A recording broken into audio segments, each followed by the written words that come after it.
Good afternoon and welcome to the 750 Motor Club. We're at Cadwell Park. It's brilliant, it's hilly, there's ups and downs, there's twists and turns, and there will certainly be chaos. We've got a huge host of different series and cars coming your way today, and we're going to be diving on in, invading the privacy of some of our drivers to get down and find out some of the most fun action and some of the most fun battles that are happening out on circuit this weekend. With that said, let's get on in to our very first series, a series which I feel is quintessential with motorsport grassroots racing. I am of course talking about the Mazda MX-5s. We're in the MX-5 at Paddock and I'm talking to the number 23 of Martina Ward. Martina, how has your weekend been going so far? I have been loving it. Cadwell is such an amazing track. It's my first time here. There's been a lot of firsts for me so far, but yeah, this has been very, very good. Now, you mentioned that there's been a lot of firsts this season, but there's not a lot of firsts in terms of racing because you've come from sim racing, if I'm not mistaken. That's right, yeah. So this is my second season now in the MX-5. I did my first season last year, the full season. It was my first ever competitive real-life racing experience after doing 3 years of sim racing. Now, I do have to ask, what sim? I'm using the iRacing platform. I'm really glad you said that because for anyone that's been on iRacing, you'll know you always start off in the Mazda MX-5. So now we've got conclusive proof from you. How does a real-life MX-5 compare, or I should say, how does a sim MX-5 on iRacing compare to the real thing? Yeah, it is very similar in many ways. So the car on iRacing is obviously different. It's the Mark IV MX-5, so it's got a bit more power, sequential gearbox. But in terms of car handling and behavior, it is very similar. So a lot of that is transferable, and I have been able to use it to prepare for real-life racing. And you mentioned you were in the championship last season. How have you found your kind of progression, getting used to the transition to real-life racing? Yeah, it took a bit of an adjustment because after I got out of the MX-5s on iRacing, I actually went on and raced a lot of the Radicals, which is a very, very different car. So I'm not gonna lie, I had some bad habits I needed to unlearn. So yeah, it's been definitely interesting learning to handle this car and finding the confidence. But yeah, all the basics from sim racing have been so useful. And like I said, last year was my first year doing anything in real life at all. Like I hadn't done karting or anything like that. And well, I think I progressed probably quicker than someone who had not done anything at all, not even sim racing, and well, so they tell me. So I trust the pros. So we've spoken to a few drivers who have made their recent debut into motorsport, but now let's turn our attention towards someone who has had many, many years behind the wheel of a car in the 750 Motor Club. We're going to the Freaky Parts Sport Specials. The number 53 of Andy Harley. And Andy, I believe you've been racing in this since about 2005? Yeah, that's correct, yes. Has the series changed much at all, or is it exactly the same as it was back then? It's very similar. I mean, the cars are quicker, but the tyres are much better than they used to be. But at the end of the day, what makes the championship is the people that are in it. They're all very friendly. Everybody gets on with everybody. You have a race, you have a beer with each other afterwards. It's really nice and friendly, and that's what makes the paddock work. Lovely, but of course not a beer before the race. Of course not, no. So talk us through the cars and, you know, what makes this series special outside of the drivers and that kind of camaraderie that there is in the series. Well, there's variation in the cars, clearly. It's not a one-make championship. There's lots of variation across the piece, which makes it interesting because depending on the day, the track, the weather, different cars come to the fore, so different people have a chance of a win, which is good. It's good for everybody. It makes it interesting.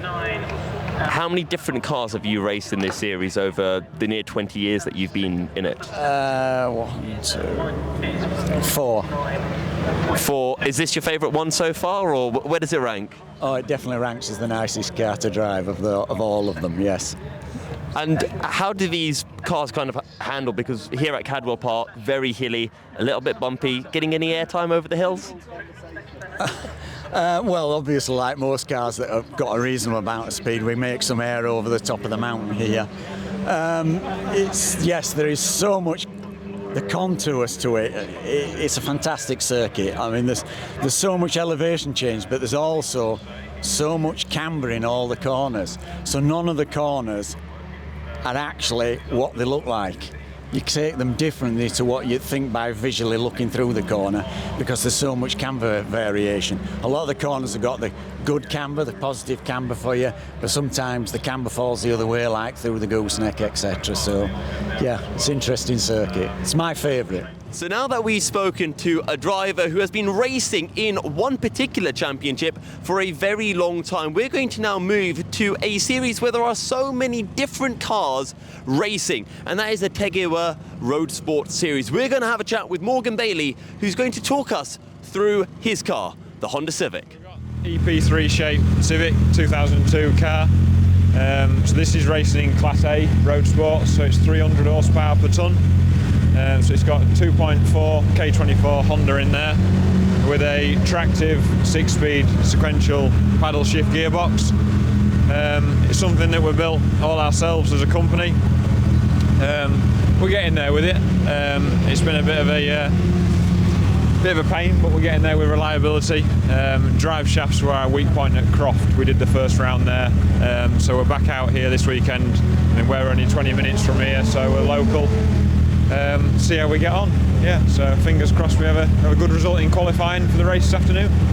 Thank you, Morgan, for that wonderful overview and analysis of your car. But now we're going to move on to a new series, and possibly my favourite series that the 750 Motor Club have to offer. It's a series that has not been racing at Cadwell Park for a long time, and it features these cars.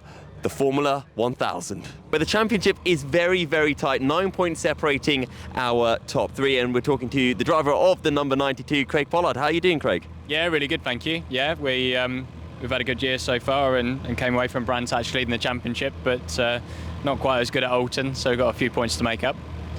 Now, with the Formula 1000s here at Cadwell, we've not actually been to Cadwell since, I believe it's 2019, so it's been a long break for these cars. How well tuned are you with this circuit?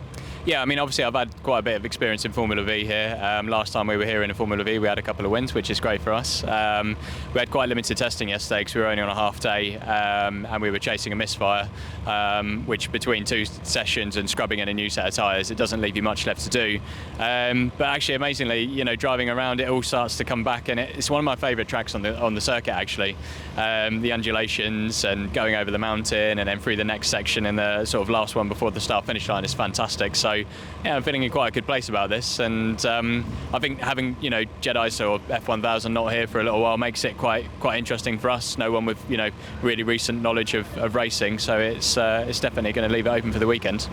Now, you mentioned the Formula Vs as one of the other few open wheel championships that we have in the 750 Motor Club. How similar is the Formula V to the 1000? Streets apart. It's unreal. I was speaking to some old friends of Formula V this morning, and I've said, go and test, go and try one, because it's unreal how quick these cars are. You know, just slightly quicker than British F4 in a couple of places, which is nuts. And it's the feeling you're getting, and you're still going flat through turn one. You know, turning in at 130 odd miles an hour, and you know, there's nothing else around the club sort of series that I'm aware of that will give you that kind of buzz and speed and exhilaration, really. Now, I'm glad you mentioned that, because if I'm not mistaken, the Formula 1000 actually has the outright four-wheel lap record at Cadwell Park. I heard that, but I heard that it got beaten by an old F1 car or something, you know, more recently. But I could be wrong. But anyway, you know, you're up there at that point. And you know, we were published in Autosport over the winter for outright fastest lap around Silverstone International, and it was our car that achieved that as well. So yeah, that was a pretty cool publication, and sort of seeing your name up there for that kind of thing. But it shows how quick these cars are. You know, it's a big learning curve. We're moving on to the classic stock hatch, one of my favourite series of the 750 Motor Club, and we're talking with the number 41 of Jason. Jason, how are you doing? I'm doing very well, thank you very much. Now, I hear a couple of weeks ago at Silverstone was quite a emotional day. It certainly was. Yeah, my first ever win. After 8 years of trying, I managed to get there. So 8 years, a lot of races. What went right at Silverstone? What was it? What were you able to use to make the difference? Everything came right. So qualifying, new tyres, going out, qualifying first, just made all the difference whatsoever. And going out in front of Stuart and learning his lines and stuff, and just getting that. He was carrying so much weight. I just sort of managed to get in front of him for the first lap, and then they tied each other up, and then that was it really. I just drove and kept the gap. It was good. I mean, it was pretty much a perfect weekend for you. How is Cadwell going at the moment? I'm guessing you've had qualifying done already? Yeah, qualified third for this race, first race, and fifth for the second race, so good. Looks and sounds very solid. 2 races as well this weekend. I've heard that Cadwell's a little bit tricky to overtake at. Very, very narrow. There's not a lot of places to overtake. Though I have overtaken at the top of the mountain, which is very sketchy before, and also through hole bends, but yeah, it's very sketchy. A little bit sideways when you pulled it off? Very sideways, yeah, very sideways. Now, with the 750 Motor Club Championship and the Classic Stock Catch in particular, there's about 3 or 4 different cars that are competing. You've got the Vauxhall Nova, the Peugeot, and is it the Citroen? There's a XR2s, Ford XR2s, and XR2Is as well. So how do you find the Nova compares to the other cars? Do you notice that there's a big difference when you go from one circuit to another in terms of performance? Definitely, yeah. The Novas are an all-rounder, so they do average everywhere. So, you know, they've got average speed, they turn in averagely, you know what I mean? So it's average, where other cars excel where they turn in better, but they have less speed. So longer circuits and trickier circuits suit the Nova quite well. And that brings an end to all of our racing here at Cadwell Park for the Saturday. Join us tomorrow where we will have more racing going on the Sunday, and as well, a little bit of qualifying. Good morning and welcome to the second day of the Cadwell Park Paddock show. To kick off Sunday, we're going to have a chat to the men in orange. No, not the Verstappen fans, the marshals. Well, we're in the assembly area where I'm joined by Richard, one of the marshals. Richard, can you just talk us through what you have to do in your day job here as in the assembly area? Right, basically we call the cars down from the paddock to come and line up and basically line up in grid position, and then from when race control tell me, I send them down to the track and they go to the grid position. Basically that's my job, and that's every 15 minutes with these races. Is there any drama? Usually from people having hissy fits about where they need to sit, and that's about it really. They're usually generally pretty good. Do you get to see much action from over here of the races, or? Not generally of the races, no, because by the time we send one lot out, then the next lot are coming in. So I'll keep very, very busy.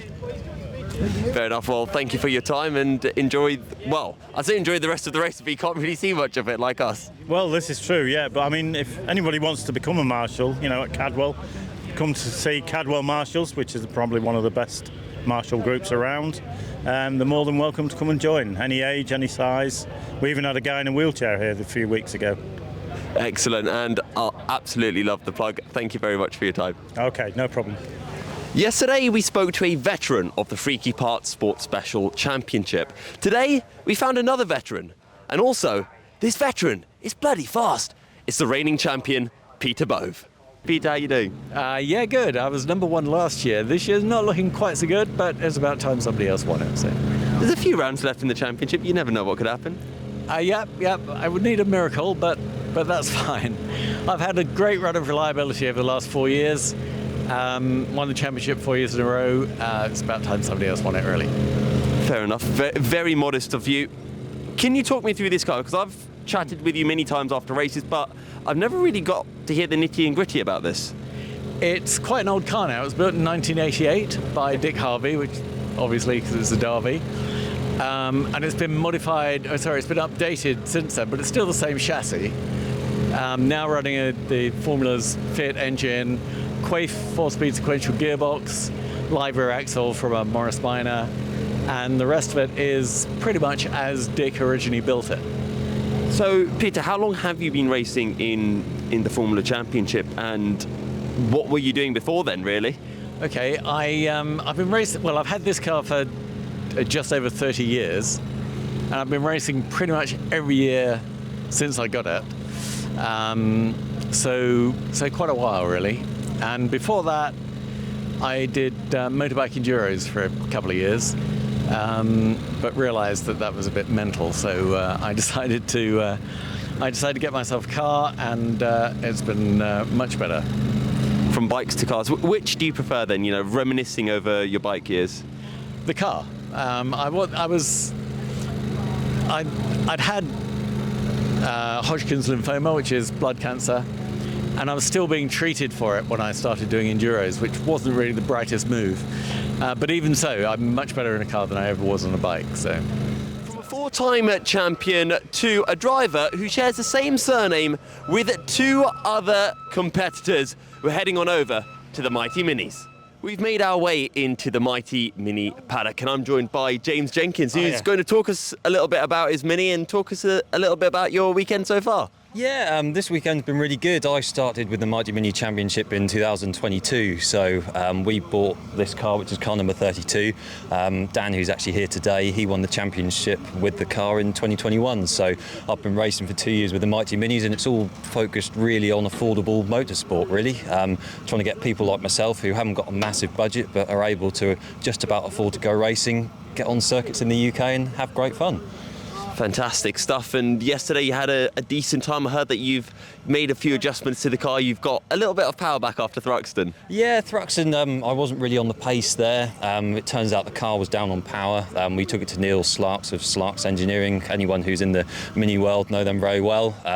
We put it on Neil's rolling road. He set it all up for us, and we got that power back, which is great. And the car felt really good in qualifying. I qualified 4th and finished 5th yesterday, and I'm starting 4th today. So hopefully a good start off the line, and we'll see where I come at the end of the race, which is at 12 o'clock. So it should be good fun.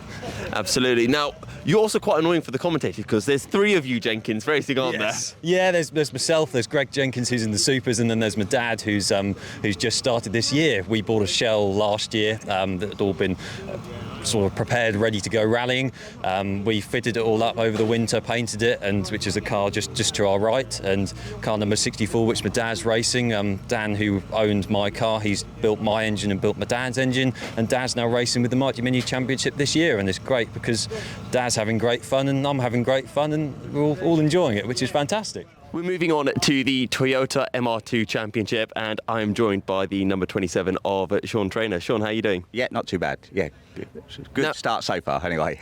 Now, one of the reasons why I wanted to get you is because here at Cadwell Park, I was having a look. Okay, who should I get? I want someone at the top of the standings. But then I noticed that you've actually got the lap record here in the MR2 from 2017. Yeah, only in the Mark II. I don't know the Mark III. I've got the Mark II record. So can we get a Mark III record as well? I'd like to, but I don't know if the conditions are going to give it to us today with the heat. So I've got another about half a second to find, which it ain't going to be easy. Half a second, just get a little bit cool and you'll be fine. But one thing is for sure, you do have that record in the Mark II. You know this track very well. You're very good at this circuit. A few extra points to find in the championship as well this weekend? Yeah, that's what I need. I've had a lot of engine issues since the start of the season. We've had been down on power. We put a new one in on Wednesday, and fingers crossed it's seeming like it's pretty good. So hopefully it might kickstart the season off and sort of take it to Adam a little bit. Now, I've been speaking to a few drivers just about the circuit in general, just how difficult it is, and we were talking to the Formula 1000s, just how much speed that they can carry through corners. What is it like in one of these MR2s?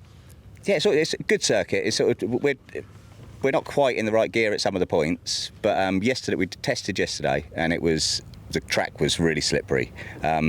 This morning it does seem a bit better, but it was a lot hotter, so if the heat comes this afternoon, we're expecting it to go back. I mean, we were 2 seconds off the pace yesterday with the heat yesterday, so if that happens, there'll be no lap records going. So is that just a case of just not liking it when it's a bit more slidey, or not being able to find the right setup? Yeah, it just went, the tyres just go off so quick. It's by the time you've got the heat into them, they've overheated, and it just seems, it might have been there was stuff down on the circuit as well, but yes, it was like 2 seconds is not a normal amount for us to be off. But we seem to all, even the Mark IIs, they were having the same issue. So this morning we've gone out with a bit of a cooler track, and I took like nearly 2.5 seconds off of the times I was doing in testing yesterday. So we're going in the right direction. Sometimes in life you need a car that is elegant, sleek and fast, and the Alfa Romeo Championship certainly has one of those. found myself with Mike Hilton, who is the driver of this absolutely beautiful Alfa. Thank you. Yeah, nice to meet you. So, talk us through your racing history. How have you got into the Alfas? Is this your first racing series, or do you have a wealth of racing experience behind you? Not a wealth of experience. I started in 2000 in the Caterham Academy. I did 3 years racing Caterhams, got up to 270, and then switched to the Alfa Champs last year. I bought this car, which was a sort of partly developed race car, and then we've developed it into what it is today.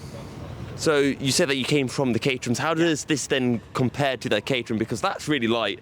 This is also really light as well. Yeah, I mean, rear-wheel drive, quite light, but this is running on slicks. It's got a lot more power, aero, so some parts are the same, other bits are quite different. And how does this car fare around Cadwell? Because I've heard from some others that Cadwell's just been an absolute menace for them. What's it like for you in the Alfa? It's not my favourite truck, I have to say. Very tight. This is, despite looking quite small, it's quite a wide car.